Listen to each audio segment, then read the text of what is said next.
مسجد اقصیٰ اسلام کی تیسری مقدس ترین مسجد ہے۔ آئیے اس کی مکمل تاریخ کو آسان اور دلچسپ انداز میں سمجھتے ہیں۔ سب سے پہلے اس جگہ کو حضرت آدم علیہ السلام نے عبادت کے لیے مقرر کیا۔ بعد میں مختلف انبیاء نے یہاں عبادت کی۔ یہ جگہ شروع سے ہی مقدس رہی ہے۔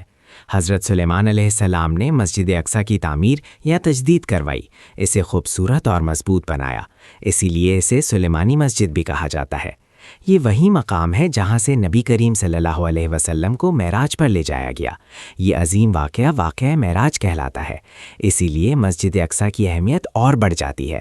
حضرت عمر رضی اللہ عنہ نے بیت المقدس فتح کیا، مسجد اقصیٰ کو صاف کروایا اور دوبارہ آباد کیا۔ یہاں پہلی باقاعدہ مسجد تعمیر کروائی گئی۔ ولید بن عبد الملک نے مسجد اقصیٰ کو مزید وسیع کیا۔ اس دور میں مسجد بہت خوبصورت بن گئی۔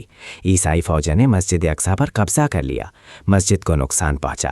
پھر صلاح الدین ایوبی نے دوبارہ فتح کیا، مسجد کو پاک کیا اور بحال کیا۔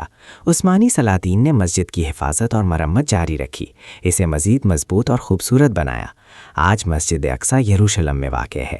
یہ مسلمانوں کے لیے بہت مقدس ہے۔ یہاں نماز پڑھنے کا بہت بڑا اجر ہے۔ خاص فضیلت، یہ مسلمانوں کا پہلا قبلہ تھا۔ یہاں ایک نماز کا بہت زیادہ ثواب ہے۔